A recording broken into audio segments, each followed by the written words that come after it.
In 2016, the Stonewall Columbus Queer Ghost Hunting Club began servicing Ohio as a band of queer spiritualists, undertaking regular outings with the goal of resisting against the often presumed heterosexuality of ghosts, and became the first group dedicated to exclusively hunt queer ghosts, as a queer ghost hunters write on their Facebook page. Sadly enough, throughout history, members of the LGBT community were disproportionately incarcerated in jails and prisons, committed to asylums, and were overwhelmingly employed in theaters and opera houses. These are all places ghost hunters love to investigate. So why don't ghost hunters ever seem to find queer ghosts?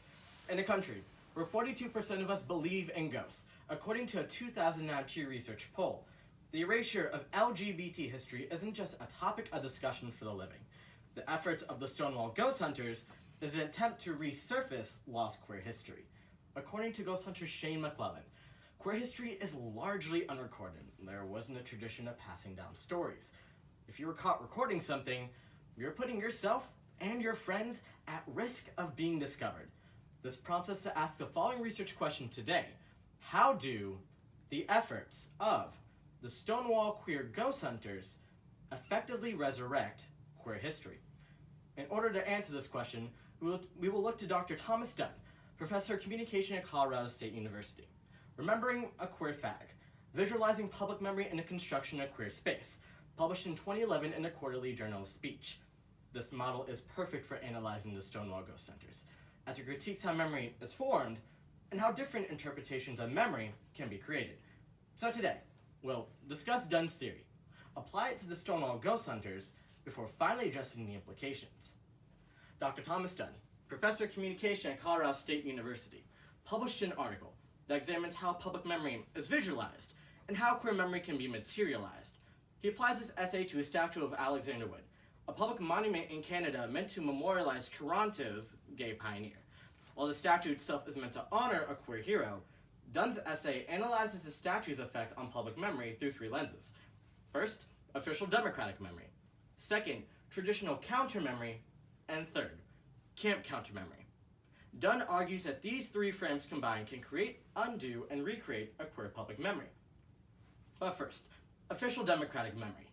Dunn describes this framework as a democratic meaning derived from the artifact, or the generally accepted public opinion about the statue. In the case of the Alexander Wood statue, the city of Toronto funded and created the statue as an attempt to honor the city's queer hero. Dunn argues that the creation of the statue makes homosexuality safe for public consumption. Wood was a doctor, not involved in any type of scandal, and was an upstanding member of the military. Simply, it's an easy narrative to take in. But Dunn argues that those easy narratives truly don't create a space for queer public memory, but rather present a washed-down version of queer history. This brings us to Dunn's second tenet, traditional counter-memory. This is pushback against the artifact. In the instance of the Alexander Wood statue, there was public outcry and accusation that the statue showcased a pervert, and it was damaging to children. This traditional counter-memory, while negative, still serves an important role in Dunn's theory. It uncovers the underlying prejudice still surrounding the queer community to this day. But last, camp counter-memory.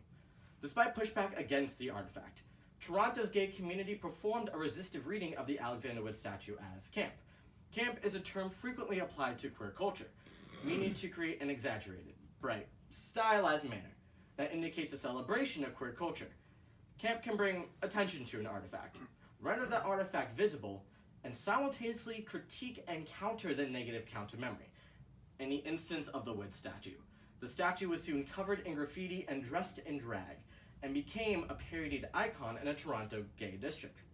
This camp critiques both the safe queer memory and the negative counter-memory to create a new memory of the queer community in Toronto. But now that we understand Dunn's framework, let's apply it to the Stonewall Ghost Hunters. First, official democratic memory.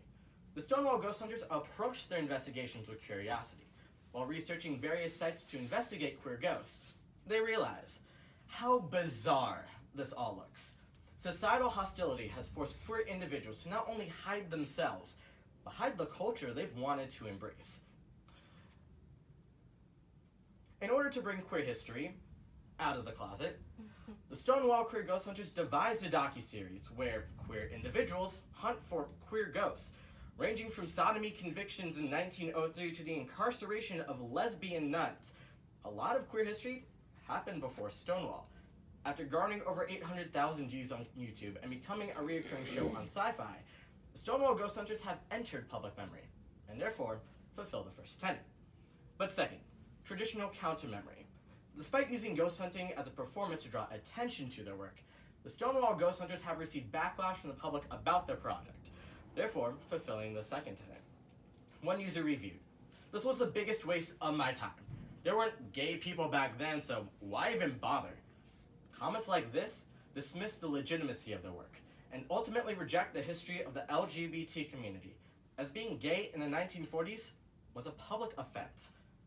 But last, camp counter-memory. During each investigation, the Stonewall Ghost Hunters use humor and queer culture to bring attention to their work, therefore fulfilling the third tenet. Instead of using dowsing rods, L-shaped metal rods to point towards hidden objects or spirits, they'll instead use pride flags to guide themselves towards queer ghosts. These ghost hunters will also blast Patsy Cline in abandoned prisons and asylums to obtain evidence of a haunting. By making a spectacle of themselves and using almost uncanny methods of investigation, the Stonewall Ghost Hunters have received valuable information regarding the forgotten history of the LGBT community.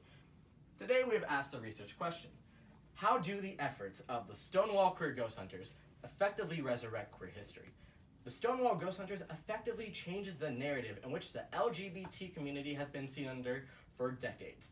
It allows individuals to look at history in a new lens and paves the way for equality for all individuals, human or ghost. This brings us to our implications. First, the devillainization of the LGBT community. And second, the acceptance of older LGBT individuals. But first, the devillainization of the LGBT community. The narrative stemming from the 1940s looks at queer people in a negative light.